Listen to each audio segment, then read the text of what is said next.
this is a business that probably 3 years ago had a valuation of somewhere between 20 and 30 million pounds.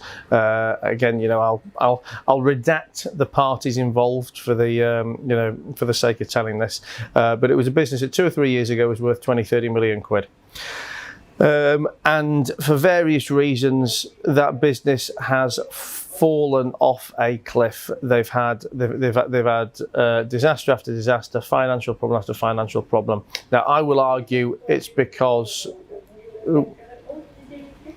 You hear that bit of French talk in the background. We're filming on my boat, and the radio's still on. So I'll say that again so you can still hear it. But I was just saying that I've actually forgotten what I was saying.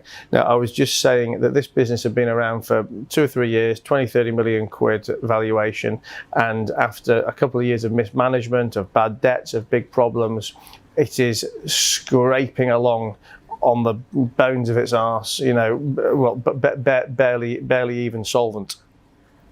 And this business and I've got a bit of history together, insofar as the owners of that and myself, I'll say we don't get on. I don't really not get on with anyone, but these guys have got a bit of an issue with me. And I heard on the grapevine that this business was for sale, and they've been trying to sell it for a while now, and not had anyone interested in it.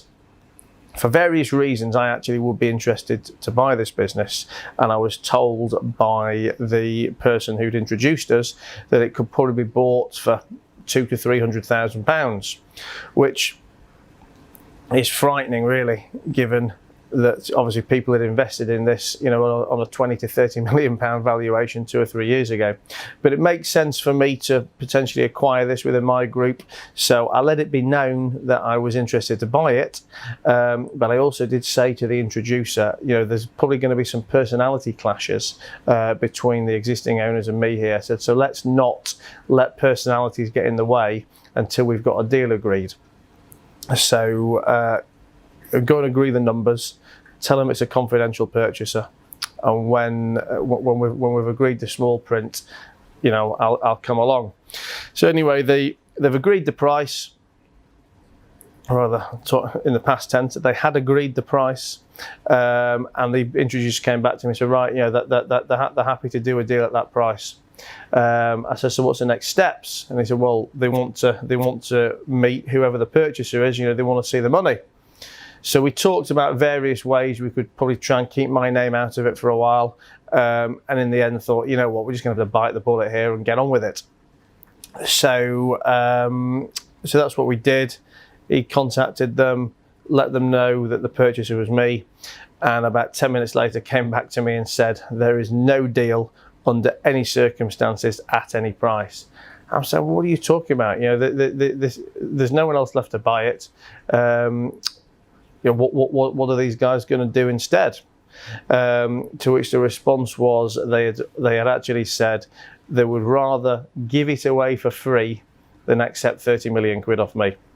And obviously that's a flippant comment, but the message holds true that this has probably been the industrial scale of their stubbornness and stupidity over the last 2 or 3 years, which has driven that price, driven that valuation down from the 20 or 30 million quid it was once worth to the 200 or 300 grand it's potentially worth now, to the nothing it's probably going to be worth in 6 months' time, when it is a liquidated speck on the business business horizon.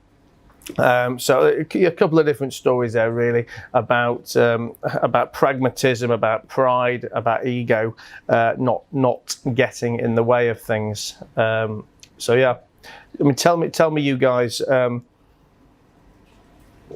Do those stories, are they something you can relate to? Are they the situations that you've been involved in? Do you agree with me? What would you do? And look, I guess I tell you my views now after doing this for 20 years. They're nothing's ever necessarily right or wrong. It's just, what I would do, how I would behave now, and what I do now isn't what I did 5 years ago, isn't what I did 15 or 20 years ago. So, I guess it's always a permanent learning curve.